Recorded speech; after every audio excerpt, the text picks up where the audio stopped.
Uma jornada pela maior floresta tropical do planeta e pelas idas e vindas da política ambiental no Brasil. Em seu novo livro, Amazônia na Encruzilhada, a jornalista e colunista do Globo, Miriam Leitão, traça um quadro complexo, cheio de momentos dramáticos, mas que também aponta caminhos para o futuro. Miriam conta detalhes de suas várias viagens à Amazônia, percorrendo os grandes rios, os pequenos igarapés e visitando comunidades no meio da selva. Personagens como Beto Marugo, liderança do Vale do Javari e reconhecida em todo o Brasil, dão uma densidade única à narrativa. As páginas também detalham os muitos desmandos com aval oficial ocorridos nos últimos anos.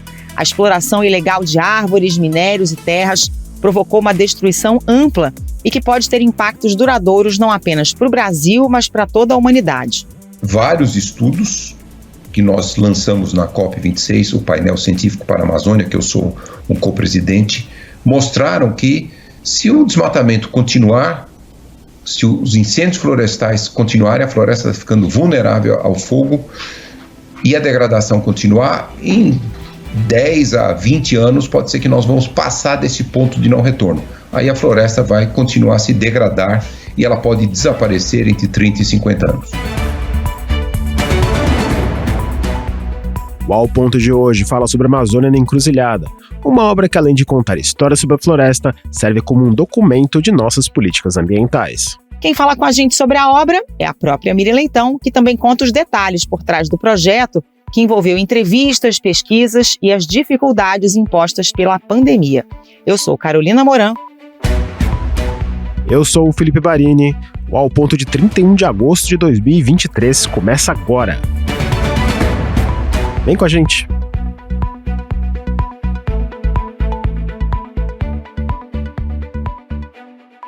Miriam Leitão, antes de mais nada, é um prazer tê-la aqui no Ao Ponto para falar desse livro que eu, particularmente, eu li aqui em algumas horas, de tão fluida que é a narrativa e de tão ricas que são as histórias. Mas antes da gente falar do livro em si, eu queria te perguntar sobre esse processo de você fazer o livro, de andar por essa imensidão na floresta, conversar com tanta gente e enfrentar uma pandemia no meio do caminho desse projeto. Olha, muito prazer estar aqui com vocês no Ao Ponto, prazer, Carol, Felipe. O seguinte, na verdade, eu comecei a escrever no começo da pandemia, mas o curioso é que meus livros, eles me traem, é assim, eles começam a ser escritos e não me contam. Então, assim, na verdade, quando eu puxo o fio das várias viagens que eu fiz à Amazônia, a viagem talvez mais importante foi uma viagem para uma reportagem para o Globo, chamado Paraíso Sitiado, em 2013, que eu fui com o Sebastião Salgado, e que eu já tinha feito outras viagens à Amazônia, mas aquela eu tive noção, eu comecei na verdade, a apurar com mais objetividade, mas eu não sabia que era para escrever um livro. Quando começou a pandemia, meu editor perguntou, Jorge Joaquim, que livro que eu queria escrever. Eu falei sobre a Amazônia, trancada na Gávea, escrever sobre a Amazônia era um atrevimento.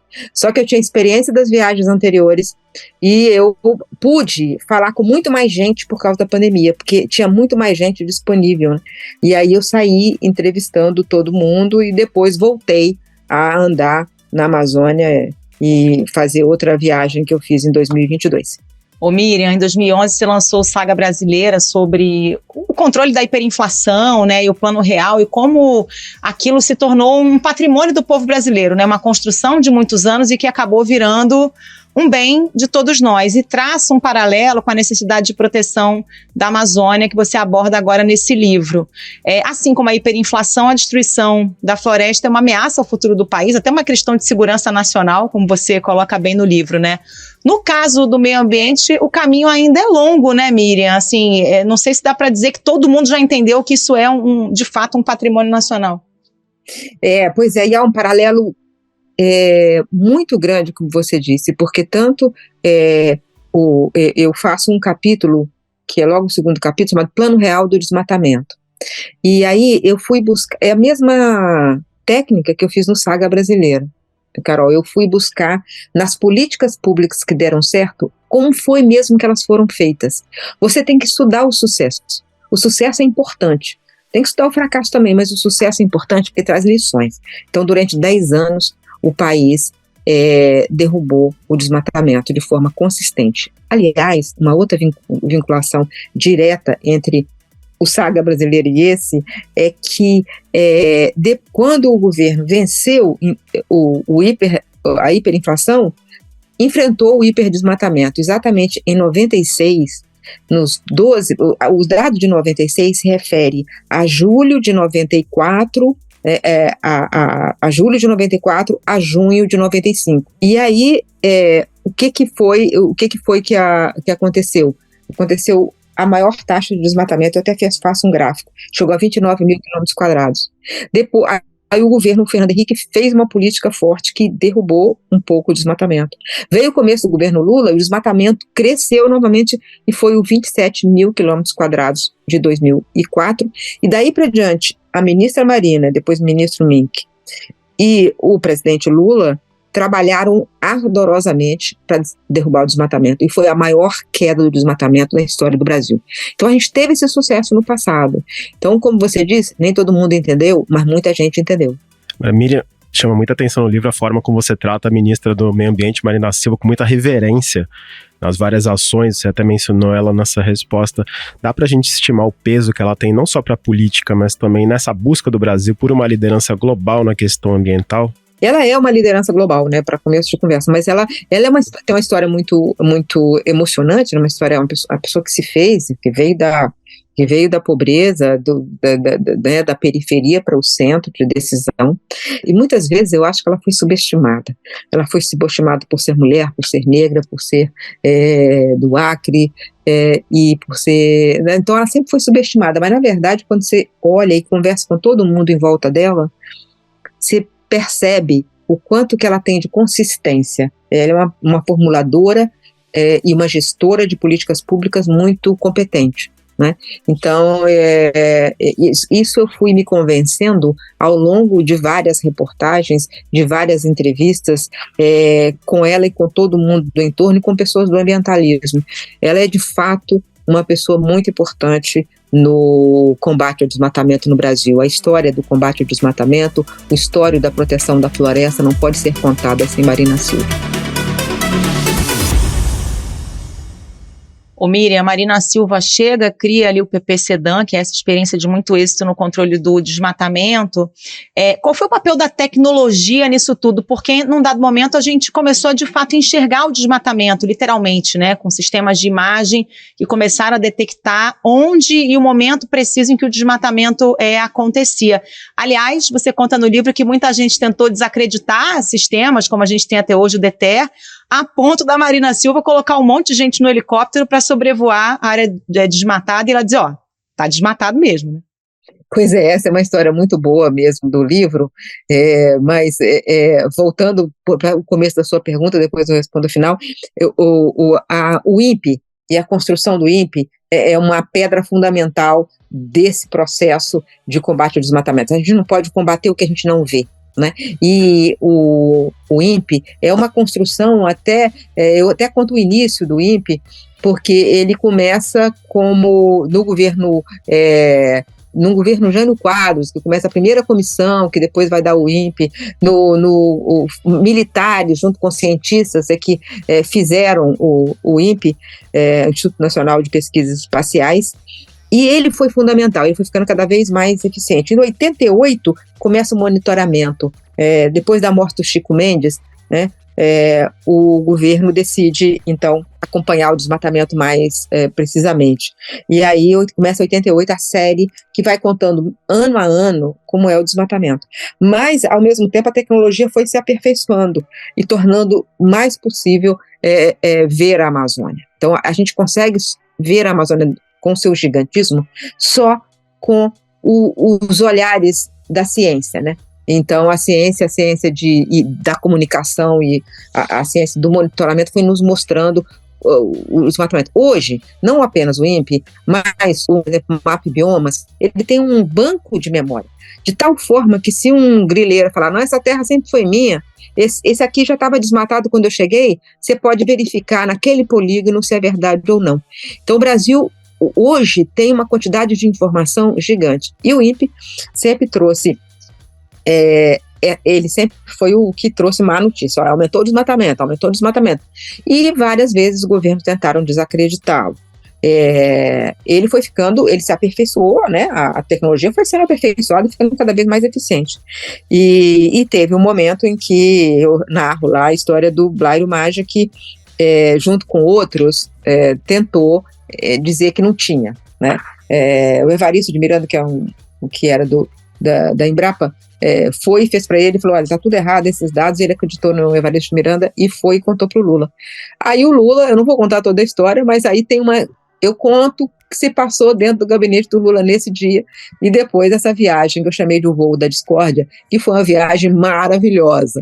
Eu vou contar só uma frase que uma das minhas fontes me contou: desse voo eu sei até a cor do manche. Então é interessante porque isso permitiu, esse voo fortaleceu a ministra Marina Silva no momento em que ela estava sendo atacada por aliados do presidente Lula na época. E esse voo ele também exemplificou, como você falou, a pressão que vinha de fora do governo e dentro do governo contra a Marina Silva. Ela até chegou a pedir demissão. Você narra esse momento no livro, inclusive é um trecho muito forte emocionalmente. E depois disso, nos governos do PT, mesmo com Dilma Rousseff, e nos governos posteriores, houve alguns retrocessos na política ambiental, e Belo Monte é um marco disso aí, né? Exatamente. Depois da ministra Marina, veio o ministro Carlos Mink, que fez um excelente trabalho. E o Belo Monte é um marco negativo, porque o IBAMA foi claramente atropelado, e ele não queria, e na verdade tinha muitas outras vozes, mesmo fora do IBAMA, falando que não devia ser feito a usina, por razões climáticas, por razões fiscais, por razões hídricas, por razões hidrelétricas. Ela era um mau negócio, e principalmente por razões indígenas, né, porque mexeu com a volta grande do Xingu, e depois da usina, eu peguei um relatório feito pelo monitoramento da usina, feita por indígenas e pessoas do ISA, Instituto Socioambiental, né? Então eles acompanharam tudo que aconteceu nos 4 anos depois, e é trágico, né?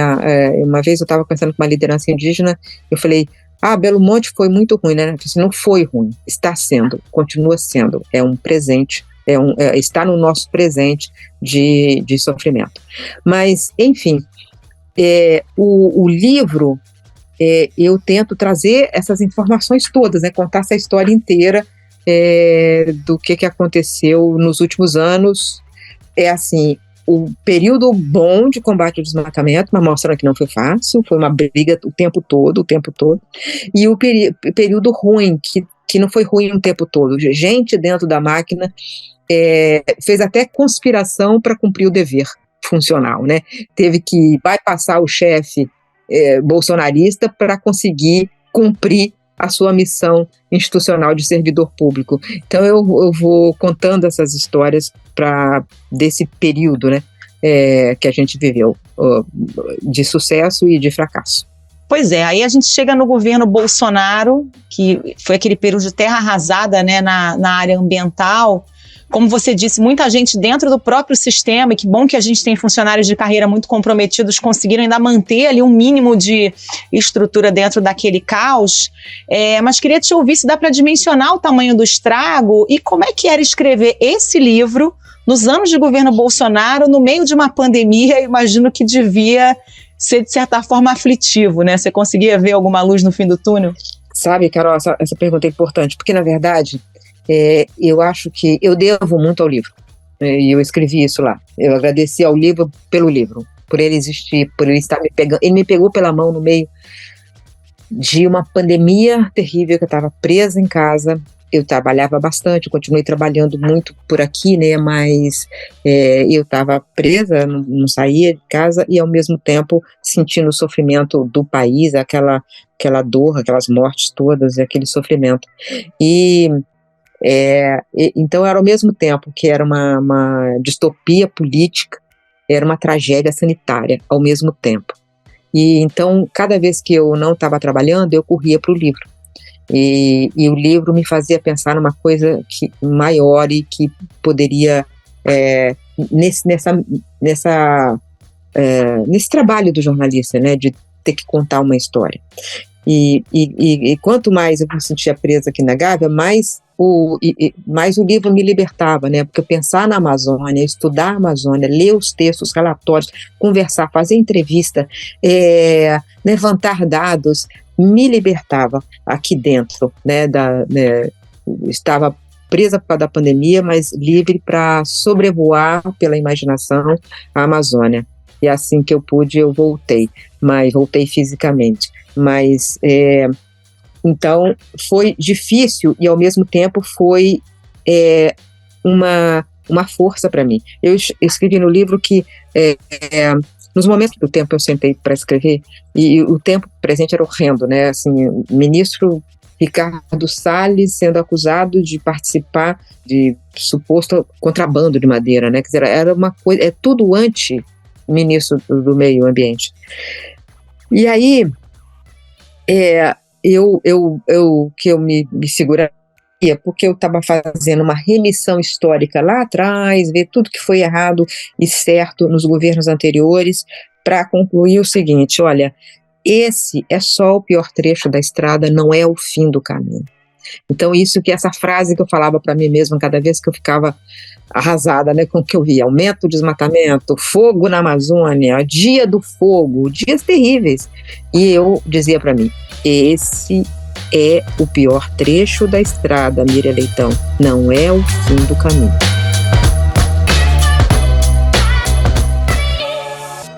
Agora, voltando ao título do livro, As Encruzilhadas, você destacou que o governo passado, quando diante dessas encruzilhadas, tomou caminhos que colocaram a Amazônia e a própria posição do Brasil no mundo em risco. E nesses primeiros movimentos do terceiro mandato de Lula, dá para perceber que um caminho diferente e potencialmente mais positivo foi tomado? Sim, muitas decisões corretas foram tomadas. Foram tirados os garimpeiros da terra Yanomami, e os generais do governo Bolsonaro disseram ao STF, eu conto isso também no livro, um dos generais, que era impossível tirar os garimpeiros da terra Yanomami. E o governo Lula fez isso em alguns meses, né? Assim, ainda tem remanescentes, mas isso foi enfrentado com coragem. O governo Lula, antes de completar um mês, pegou um voo com todo mundo, com 8 ministros, foi lá para dentro, foi o presidente ver. Aqui em Roraima, tinha pessoas sendo tratadas da forma desumana. Quando eu vi o povo Yanomami ser tratado aqui, eu não acreditaria. Então, uma das formas da gente resolver isso é fazer com que a gente monte um plantão da saúde, sabe, nas aldeias, para que a gente possa cuidar deles lá. Fica mais fácil a gente transportar 10 médicos do que transportar 200 índios durante o dia. Então, é apenas uma questão de mudança de comportamento. A nossa ministra Lígia sabe que tem que fazer. Nós queremos mostrar que o SUS é capaz de fazer um trabalho, sabe, que honra e orgulha o povo brasileiro. Só para fazer uma comparação, o ex-presidente Bolsonaro pegou um avião, foi para a região e se reuniu com os garimpeiros. Não exatamente naquela região, mas ele fez uma das... Eu até mostro, né, as duas viagens, né, comparo as duas viagens. Foi para se reunir com o garimpeiro. E o presidente Lula foi para se reunir com as vítimas, né, com as vítimas. E tomou decisões muito fortes. O desmatamento já está caindo, né? Então já houve uma mudança. É um processo. Tem erros no meio do caminho também. Tem essa questão ainda não resolvida da exploração do petróleo no Mar da Amazônia, que precisa ser mais bem discutida. Mas o que eu gostaria de fazer justiça é que, sim, o governo Lula mudou a direção completamente. Na encruzilhada, ele tomou o caminho certo. E na encruzilhada, o ex-presidente Bolsonaro tomou o caminho completamente errado. Porque não é só que o desmatamento cresceu, né? É que ele estimulou o desmatamento. Ele se uniu aos crimes. Os crimes se uniram. Hoje é um consórcio de crimes na Amazônia. O crime está muito mais bem armado por decisões que foram tomadas pelo governo Bolsonaro. O projeto era a destruição da floresta. Ao longo da vida, a gente passou por vários momentos de crescimento e diminuição do desmatamento. Mas o projeto do Bolsonaro, se permanecesse, era para destruir completamente. Então, nesse momento da nossa história, depois de 4 anos de um governo que queria demolir, nós ficamos diante da encruzilhada mesmo, assim, porque se a gente piscar nesse caminho do combate ao desmatamento, nós vamos perder a floresta. A floresta significa perder a capacidade de chover no sul do país, no sudeste do país. Então, o agronegócio que sempre apoia pautas tão deletérias no Congresso, ele está atirando no próprio pé. O Miriam está falando da imbricação dos crimes, né? Está tudo atrelado à grilagem, com garimpo, com tráfico de drogas, com pesca ilegal, enfim, é um consórcio criminoso hoje na Amazônia. E aí me remete a um trecho do livro em que você fala sobre os atentados do 8 de janeiro, destacando que mesmo essa tentativa de golpe teve uma ligação direta e indireta com a destruição da Amazônia e com o financiamento desse tipo de atividade, né? Exatamente, eu tive que, no livro, eu tive que falar da tentativa de golpe. Eu falei até um subcapítulo chamado As Muitas Faces do Golpe. Entrei em bastidores e tal, que foram revelados, têm sido revelados ao longo, mas que eu soube muito antes, bastidores do golpe, que quem estava por trás, né, todos os interesses contrariados. O garimpo era um interesse contrariado. A grilagem era um interesse contrariado com a vitória do presidente Lula. Os desmatadores. Então, eles foram parte do financiamento e parte do trabalho de trazer pessoas para o 8 de janeiro. Então, sim, o cara que veio, que ia botar uma bomba, né, que tentou botar uma bomba no aeroporto, veio de Xinguara. Eu passei por Xinguara no caminho da minha última reportagem. A gente vai pelo caminho, viajando pelo caminho, eu fui ainda no governo Bolsonaro, e era um tanto de várias placas agradecendo a Bolsonaro por agora as pessoas estarem armadas. E então, isso, quer dizer, na verdade, o Brasil sempre teve ambiguidades, mas agora está diante da encruzilhada, mesmo, nesse momento, agora. Nós precisamos decidir o que nós queremos fazer com a floresta. Mas é o seguinte, eu tenho que alertar como jornalista, né? Eu tenho que alertar. A destruição da floresta, o desmatamento continuando, pode dar o ponto de não retorno, como disse o Carlos Nobre, ou seja, a floresta começar a morrer. E isso significa, na verdade, tem um impacto planetário, né? O mundo precisa da floresta em pé. Nós precisamos da floresta em pé em primeiro lugar, mas o mundo também precisa. O impacto seria global, de acelerar a mudança climática e esse processo de destruição da floresta amazônica. Tem um tema que é recorrente, é impossível falar da Amazônia sem eles, são os povos indígenas, que é uma riqueza que muita gente no próprio Brasil não sabe, culturas, civilizações, idiomas. Você conversou com muitos personagens interessantes, eu queria até citar um deles, Beto Marubo, um poliglota que se tornou uma voz importante dos povos indígenas. Pois é, o Beto é uma liderança importante do Univaja, né? E ele aprendeu português com 17 anos, ele fala um português perfeito, sem um sotaque, né? O projeto de lei 490, que eles chamam, ele abre as terras indígenas para o agronegócio, agronegócio anacrônico, né? Vale a pena ressaltar isso, né? Para mineração ilegal, né? E nós já estamos visto do que isso tem acontecido nesses espaços. É o exemplo do que nós estamos vendo agora no Yanomami, o caos, né? O genocídio que está acontecendo nesses espaços. Então, assim, é o que pode acontecer nessas terras indígenas, caso isso venha a ser convalidado, né? Eu queria, quando eu comecei o projeto, eu falei, olha, eu não quero tratar dos indígenas como parte da paisagem. Eu quero conversar com eles. Eu quero ouvi-los, né? E ouvi-los é muita gente, né? É muita gente porque eles são... A diversidade é muito grande. Então eu fiz algumas escolhas, né? A escolha de ouvir longamente o Beto Marubo e Eliésio, o irmão dele, uma reunião que eu tive com as 3 lideranças do Munduruku, inclusive o cacique geral, uma longa conversa com ele, e eu tive uma conversa com uma liderança Tembé, que os Tembé têm 400 anos são situações completamente diferentes. Os Tembé têm 400 anos que estão em contato com os não indígenas. Já o Beto, ele nasceu na primeira aldeia feita pela FUNAI no Vale do Javari, que é a aldeia Maronal. Então, assim, tem situações, eu fui ouvir muito e em todo contato eu aprendi muito, né? Eu fui em 2013, nessa viagem que eu falei do começo da nossa conversa aqui, eu fui para dentro de uma aldeia na terra indígena Caru, junto com o Sebastião Salgado, e a gente ficou lá com os Auá-Guajá, que são um povo de recente contato. Então, quase ninguém fala português. Eu tive que descobrir, entre os adolescentes homens, alguns falantes de português. Mas porque o antropólogo ficou preso na estrada e demorou a chegar. Eu fiquei lá tentando apurar com a barreira da língua. Mas eu aprendi muito, muito, muito em contato com os Auá-Guajá. Então, são povos completamente diferentes, em áreas completamente diferentes. E qual é o que os une?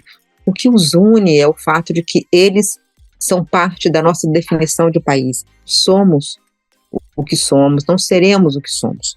Nós somos um país com enorme sociodiversidade, diversidade étnica e biodiversidade. Diversidade é o nosso nome do meio, e a gente tem que respeitar isso. Quanto mais a gente respeitar a diversidade, mais incluir negros, mais incluir indígenas, mais ouvir os indígenas, colocá-los dentro do centro de decisão, mais Brasil nós seremos. Nós não somos um país de pessoas brancas, como parece quando você olha a estrutura de poder, majoritariamente branco e masculino. Miriam, queria te ouvir também sobre como é que foi o seu contato direto com pessoas e atividades ilegais nessas reportagens. Tem uma passagem que nos chamou muita atenção, foi numa visita só a uma madeireira no Maranhão em 2013, e tinha lá um capataz armado, né? Tinha, foi bem cinematográfico até, porque eu entrei sem eles me chamarem, né, sem eles me permitirem. Eu entrei clandestinamente dentro de uma madeireira à noite, e eu entrei e não pude gravar nada, não pude fazer imagens, né, senão eles não... E eles não sabiam quem eu era, eles achavam que eu era do Ibama. Eu entrei e era uma cena, eu descrevo a cena, era uma cena meio trágica, porque eles estavam trabalhando com as luzes apagadas, porque eles não queriam chamar a atenção, mas entrava e saía caminhão, entrava e saía caminhão, entrava e saía caminhão. Então, numa das vezes que um caminhão saiu, eu entrei, né, eu falei com o motorista, entra. Aí depois que eu saí de lá, conversei com eles armados e aquela ambiente de crime, né, se respira crime. E depois o motorista falou assim, você é louco ou é corajosa? Mas eu queria ver também, né, isso eu estava querendo ver tudo que cercava a terra indígena Auá-Guajá, por isso que eu chamei de paraíso sitiado. Lá fora o crime estava dominando tudo, e aí essa reportagem foi muito importante, porque foram fotos de Sebastião Salgado, fotos incríveis, né, ele só fez do povo Auá-Guajá. Eu viajei sozinha no entorno, mas essa reportagem fez com que o governo Dilma determinasse e cumprisse, a Polícia Federal, José Eduardo Cardoso, ministro da Justiça, fez cumprir a ordem de desintrusão, tirou os criminosos da terra indígena. Agora, Miriam, nem só de histórias de crime se faz a Amazônia, como você bem conta no livro, algumas dessas histórias, como a do seu Joaquim da colônia Chadazinho, mostram que há caminhos viáveis para uma economia sustentável, que é uma bandeira levantada também por Carlos Nobre, uma figura recorrente do seu livro também, na visão mais ampla da Amazônia 4.0, priorizar modelos como esse, aliados à tecnologia, apoio público e privado, é um caminho não só possível, mas necessário para a Amazônia? É um caminho possível e necessário, fundamental. E é curioso porque o que o Carlos Nobre fala como cientista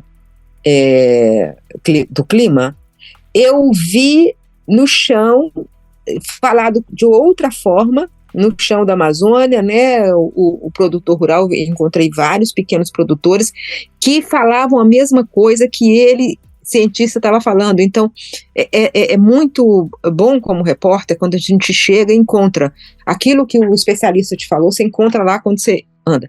Então, a conexão entre o que o Carlos Nobre fala e o que eu encontrei nas reportagens que eu fiz, me deram essa satisfação de repórter, né?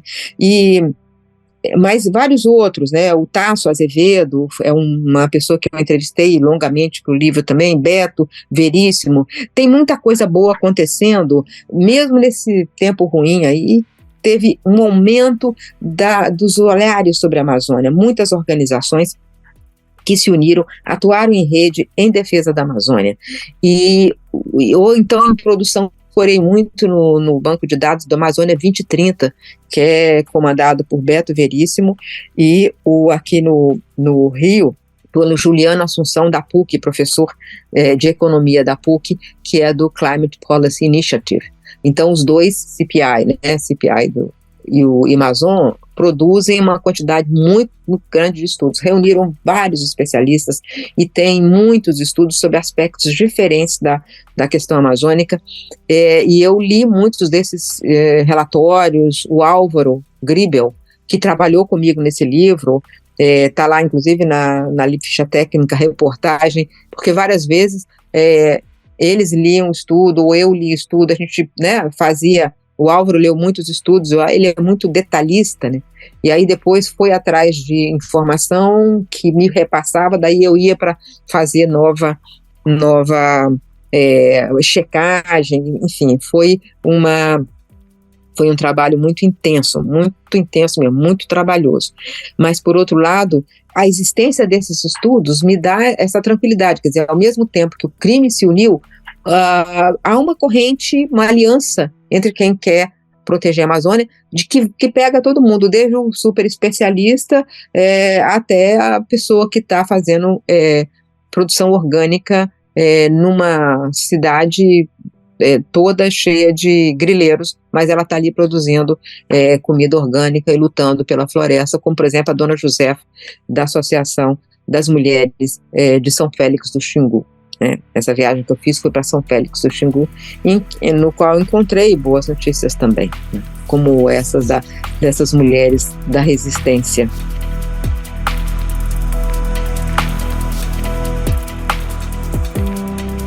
Miriam Leitão, obrigada pela participação aqui com a gente, parabéns pelo livro, certamente vai ser um sucesso, porque bom demais. Estou aguardando a noite de autógrafos, hein? Estarei lá, certamente. Pois é, quinta-feira, né? Nessa quinta-feira, às 19 horas, na Livraria da Travessa, do Leblon, o lançamento aqui no Rio de Janeiro, e depois eu vou por aí. Muito obrigada por essa oportunidade. A gente que agradece, Miriam, só reforçando, Amazônia na Encruzilhada, editora Intrínseca, é uma leitura que vai te prender do começo ao fim. Volte sempre ao ponto, Miriam.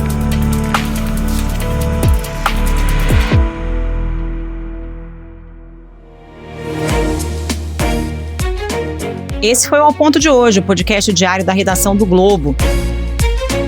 Nessa conversa a gente conta com a participação de toda a equipe do jornal, as mesmas pessoas que levam até você informação e análise de qualidade todos os dias. Quer saber mais? Assine o Globo. Acesse assineoglobo.com.br e confira todas as notícias e reportagens especiais. Neste episódio, nós usamos material da TV Cultura de São Paulo. A produção foi de Pedro Guimarães, a edição de João Guilherme Lacerda. Até mais. Até mais.